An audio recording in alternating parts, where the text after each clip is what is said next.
Greetings, family, once more. We continue on the end time series. The first part we spoke about the dreams, where we're giving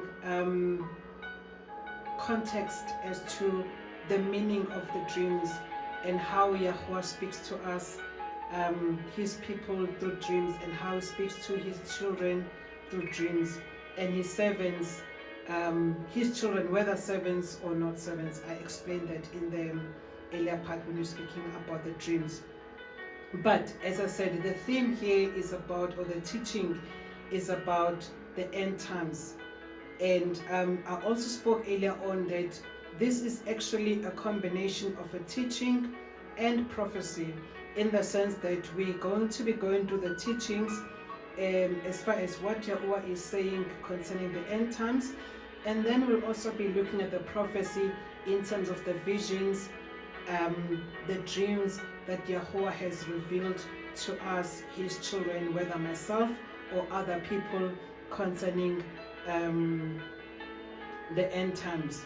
What's more important though in this particular segment is that we remember that when Yahusha comes the second time, he's coming to judge the world. That's the important part. When he came the first time, Yahusha came the first time to deliver the world. For the book of Yahuah, or John chapter 3 verse 16 says, "For Yahuah so loved the world that he sent his only begotten Son, Yahushua HaMashiach, that whosoever believes in him will not perish but will have eternal life." He so loved the world, he sent his Son to the world. That was the first time when his Son, Yahushua HaMashiach, came to the world. When he comes the second time around, he will not be coming to deliver the world. He will be coming to judge the world. So that's the part that is very much important. And we're going to start then this sequence of events by step 1. If Yahusha is coming to judge the world, the book of 1 Kepha, or Peter, chapter 4 verse 17, 1 Kepha chapter 4 verse 17, or Peter, 1 Peter chapter 4 17 says, "It is the time for judgment to begin in the house of Yahuah." So judgment, before it can happen to the world, it will start in the house of Yahuah first. Now, why am I emphasizing this point? I'm emphasizing this point when people say Yahusha can come at any point in time. Remember, Yahusha is coming to judge the world. He will not come at any time until or before he judges the house of Yahuah first. So that's the first of the sequence of events that will happen, that Yahuah will judge his household, and then he will then judge the world. That's why the same book of 1 Kepha chapter 4, it continues to say, if then the judgment begins in his household, what shall it be then to the rest of the world?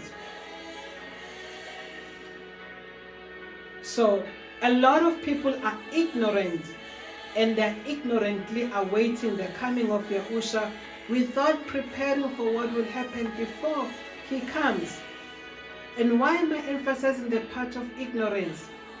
The book of Hosea chapter 4 verse 6, Hosea otherwise known as Hosea, the book of Hosea chapter 4 verse 6, or Hosea chapter 4 verse 6, it says, "My people have perished for lack of knowledge.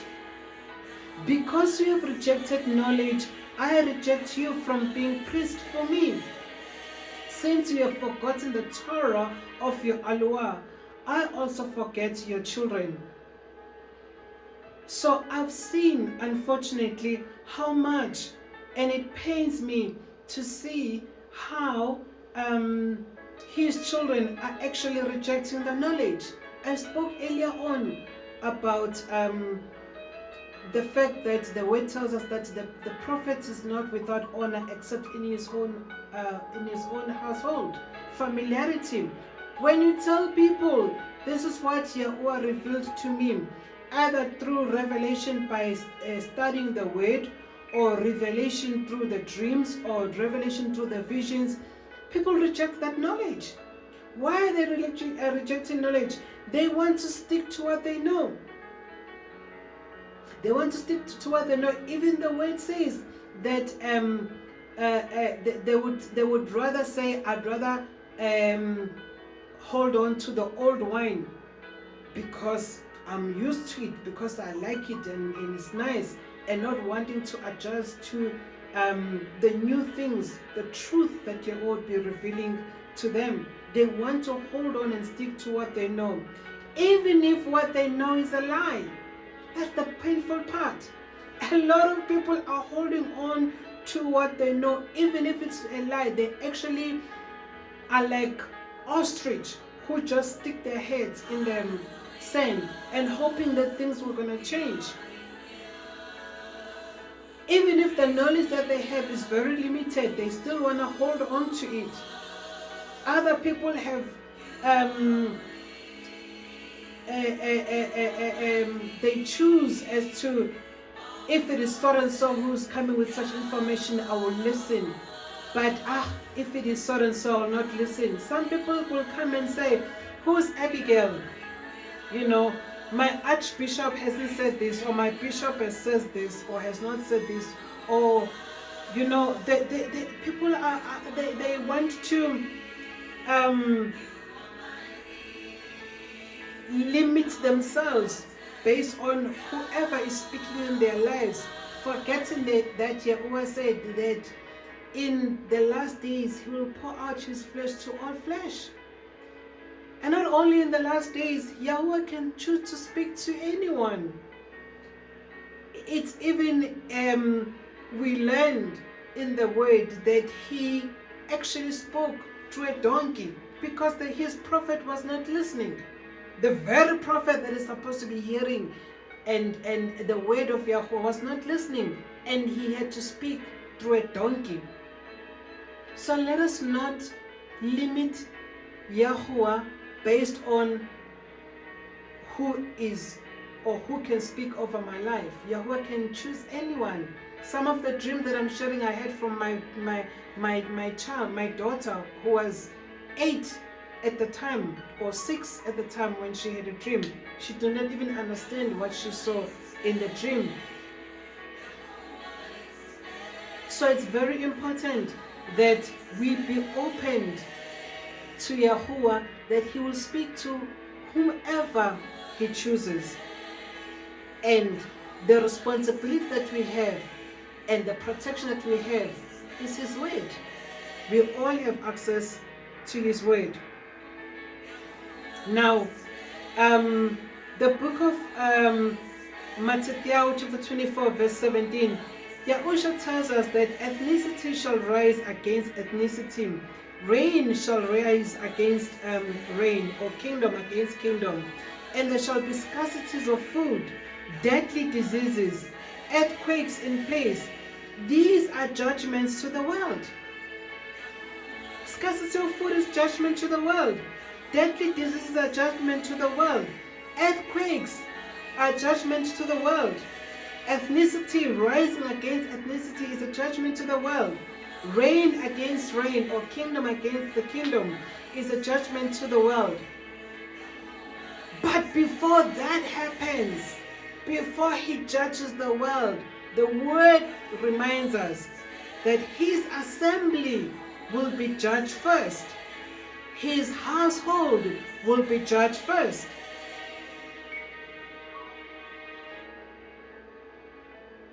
First Kepha chapter 4 verse 17, I'm reading it again. It says, so we must prepare for our judgment before we look out for the judgment of the world.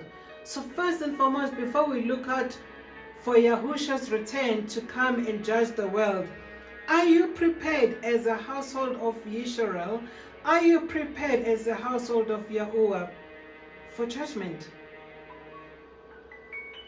That is the part that is important in us understanding the events. Now, if we continue on this word, it tells us that verse 18, First Kepha or First Peter chapter 4 verse 18, now it says, if the obedient one are scarcely delivered, where shall the wicked and the sinner appear? So if the obedient one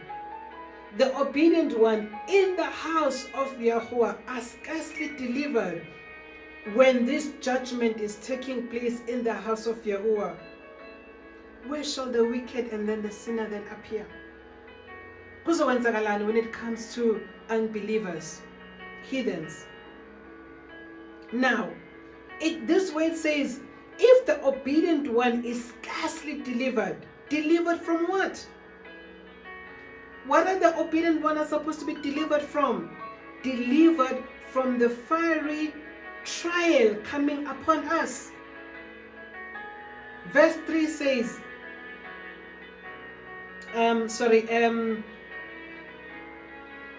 again, if we still look at First Kepha chapter 4, verse 7 actually started by saying that the end of all has drawn nigh. So the book of First Kepha, otherwise known as Peter, First Peter, Kepha is actually telling us in verse 7 that the end of all has drawn nigh. And as he's telling us the end of all things is drawing nigh, he's saying, House of Yahuah, get yourself ready, prepare yourselves, for judgment begins within you. House of Yisrael, judgment is going to start within the household. Then he says, Kepha continued to admonish us, he says, be sober-minded, be attentive in the prayers. So that's how we prepare ourselves as the house of Yahuah, is that we be sober-minded. We prepare ourselves as the house of Yahuah, that we are attentive in the prayers. Why do we need to be sober?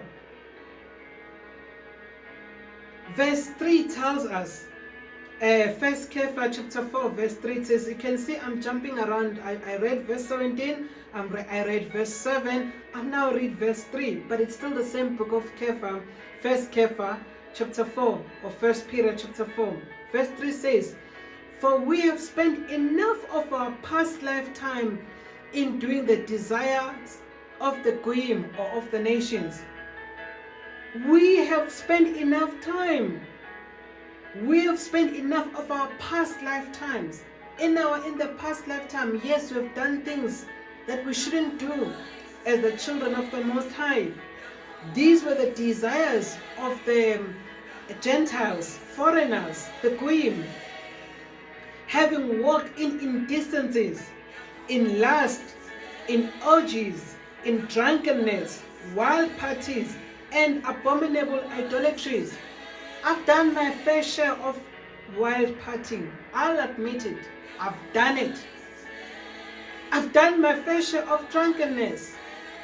But the word is telling us, Peter is warning us, Kepha is warning us, and he says, enough now. Your past lifetime where you were doing the desires of the Gentiles, of the foreigners, should stop. Drunkenness should stop. Wild parties should stop. Abominable idolatry should stop. Indecencies should stop. Lust should stop.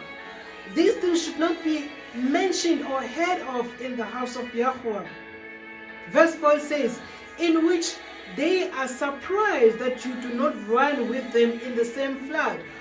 They're kind of like, but we're doing all these things together. Why are you no longer coming to wild parties as we used to? Why are you no longer getting drunk as we used to?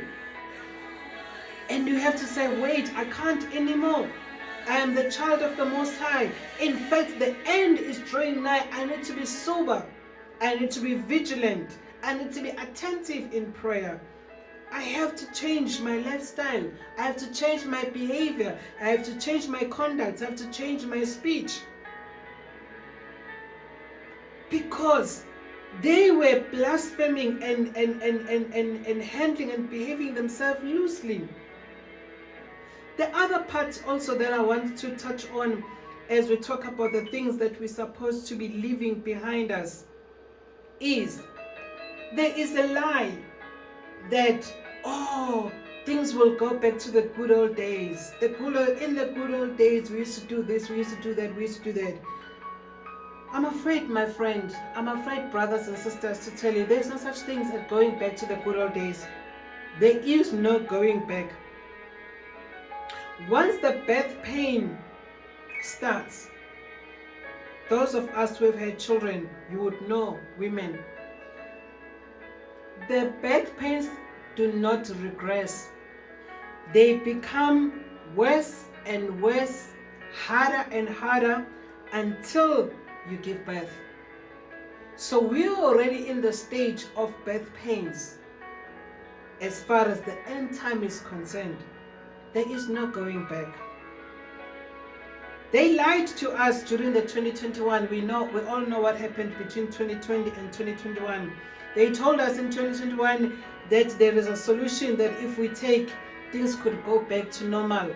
If you can just take this solution that they were giving people in 2021, we can now fly again, we can now travel again, things will go back to normal. It was a big deception. A lot of people fell for that particular trap, wanting things to go back to normal. And we realized there's no going back to normal. If anything, things became worse. This that was presented as a solution was actually not a solution totally. It was a deception that was given to people at the time. More is coming, brethren. More deception is coming. More lies are still gonna come. It is for that reason that we need to be sober, that we need to be vigilant. We need to learn from the past. We're not going back to the past, but we must learn from the past. I always make an example that if the donkey kicks you first time, it's its fault. It's the donkey's fault. If the donkey kicks you second time, it's your fault. If the same donkey kicks you third time, then you're an idiot, because you should have learned first time around. So that's what Yahuah teaches us, to be sober-minded, to be vigilant, to be wise, and to walk in wisdom.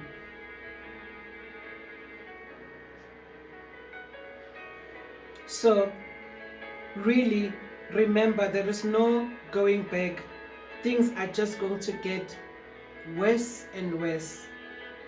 And it is for this reason that we need to strengthen our muscle, get ourselves ready, prepare ourselves for the harder times ahead. Harder than what we've experienced before, harder than what we're experiencing right now. I urge you, brethren, if you have not left behaviors, if you have not left these behaviors, to do so immediately. If we fail to suffer in the flesh now, whilst the judgment is taking place in the house of Yahuah, we won't survive the judgment that will come to the whole world. We need to put our flesh, discipline our flesh now, while the judgment is taking place in the house of Yahuah. Hence, I even spoke about, don't just be a person who every day gonna have 3 meals. Skip a meal sometime, fast sometime. Just put your flesh under subjection. You know, there's so many ways to teach your flesh to be in subjection. Gym is good. Go to a gym. Go hold those weights and put your flesh. It mustn't just be relaxing and comfortable all the time. Run on the street. Put yourself a target, whether you're going to run 5 kilometers or 10 kilometers. But put your flesh under discipline. Not just waking up when the sun is up all the time.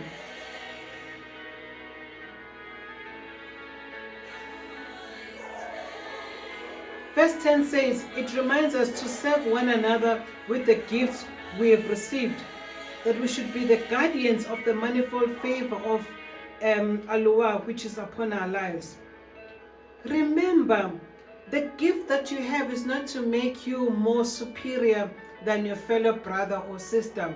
Whether it's a gift of prophecy, whether it's a gift of singing, whether it is a gift of whatever gift that Yahuah has given you, it's not just for yourself. Fruits are not just hanging on the tree to decorate on the tree. No. Fruits are there to be eaten by people. Fruits are there to be, people must benefit from the fruits. The apple cannot just say, oh, look at me, I'm so green hanging on the tree.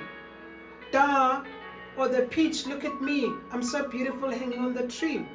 The point is that these fruits must be eaten by people. They are to benefit the people. So the gift that Yahuah has given you, they are to benefit the household, the house of Yahuah.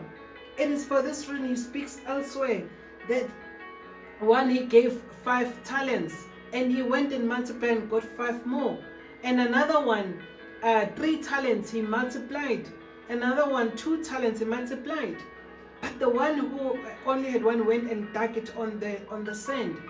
And he rebuked, and that servant was actually destroyed. So let us remember that the gifts that we have are to serve one another, not to make money out of it or to bring about pride amongst ourselves, or that I am superior because of whatever gift that Yahuah has given you. We are told that we should be good guardians of this manifold favor of Yahuah which is upon our lives. Be a good steward, be a good guardian of this favor that has been granted unto you. If you are insulted for the name of Mashiach, you are blessed. Verse 14 tells us. I'm still reading 1 Kepha chapter 4. I'm now on verse 14, or 1 Peter chapter 4, verse 14. If you are insulted by conducting yourself like Mashiach, like Yahusha, if your character is reflective that of Yahushua HaMashiach, that your conduct, you are even persecuted or insulted for his name's sake, for his character's sake, for his essence, then you are blessed. Because the ruach of esteem, or the ruach of Yahuah, rest upon you. On their part, those who are blaspheming, they're being blasphemed. But on your part, Yahuah is praised. The book of Yaqub tells us, the book of Yaqub, otherwise known as James. I spoke about how these names were changed, and I'll constantly be doing the two so that we can be on the same page. But the book of Yaqub, otherwise known as James chapter 1, from verse 1 to verse 4, it says, so Yaqub is addressing us, the household of Yahuah, the children of the Most High. He says, a servant of Alua and Adoni Yahushua HaMashiach, to the 12 tribes who are in the dispersion or scattered upon the 4 corners of the earth. So Yaqub is not speaking to the world. Yaqub is speaking to us, the children of Israel, who are scattered upon the 4 corners of the earth. Yaqub is speaking to us, the 12th tribe of Israel. 12th tribe of Israel that is scattered upon the corners of the earth. Just like in the book of Ezekiel, it says that the watchman, what does the watchman say? It says, I've made you a watchman for the house of Israel. He has made us watchmen for his household, the house of Israel. I had a sequence of teaching around who is Israel, whether by descent or by adoption. And it continues to say that my brothers, Yaqub continues to say, my brothers, count it all joy when you fall into various trials, knowing that the proving of your belief works endurance. So when we go to trials, when you go to various trials, we should count it all joy. Why? Because that is actually proving our endurance. Why should we count it all joy? Because we know that our belief is being strengthened. Our belief works endurance. Because we can say we have seen Yahuah delivering us in this particular situation. Therefore, we believe that He will deliver us in another trial that we might be going through. Verse 4, it says, "And let endurance have a perfect work, so that you be perfect and complete, lacking in nothing." Endurance, so belief. So if we just look at, in summary, the trials, the various trials that we go through, they develop in us belief, right? And belief works in us endurance. And let endurance have a perfect work, so that you be perfect and complete, lacking nothing. So Yahuah tests us. Yahuah allows trial to happen through us, so that our belief in Him, in His word, is strengthened, that we be able to endure. And when we endure, then we become perfect and complete. So if you don't want to go through trials, if you don't want to go to tests, how are you going to believe? How are you going to have endurance? How many times you have prayed something away? A lot of the times we want to pray things away because we don't want to be tested. We don't want to be trialed. We want to just live a nice life. We pray now, we get whatever we've asked for. But we don't see that. Shaul also prayed. Not once, not twice, but 3 times. He asked, he made petition to Yahuah to remove the thorn that was in his flesh. Not once, not twice, not 3 times. But Yahusha said to him, "My favor is sufficient for you, for my power is perfected in weakness." So when we go through trials, when we are being tested as the household of Yahuah, our belief grows, our endurance grows, and that's actually where we see the power of Yahusha manifest in our lives through our weakness. For when we are weak, His power is made perfect, is perfected in our weakness.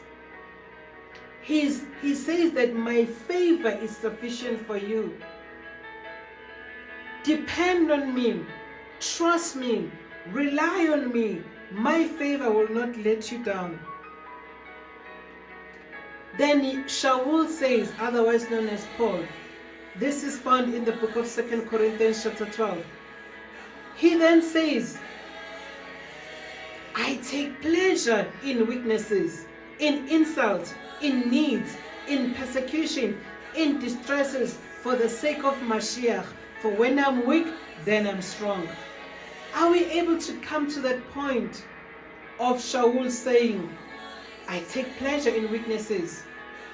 Do you cry when you're going through weaknesses? Do you cry when people are insulting you for living the character of Mashiach, for reflecting the name of Mashiach, for speaking the name of Mashiach, of Yahushua HaMashiach, the name of Yahuah?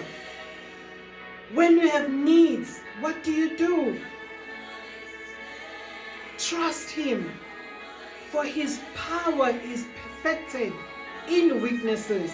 When we go through persecutions, distresses, a lot of people don't want to hear this message. They just want to hear the good message of happy clapping, happy people, stomp, clapping hands and stomping your feet. But we are told that these trials are happening so that his power is made perfect through us. It has nothing to do with lack of belief.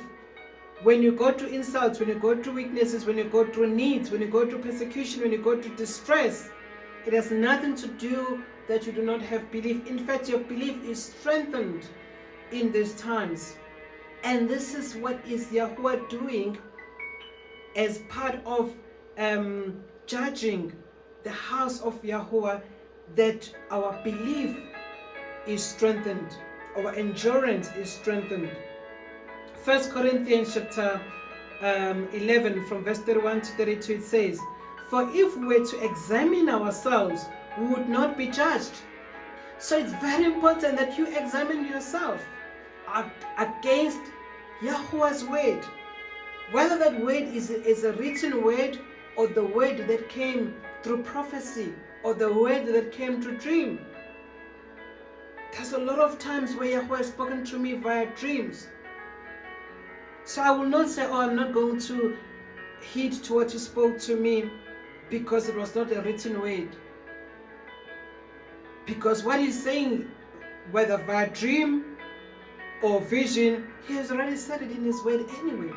It's just amplifying it through dreams, through visions. Examine yourself.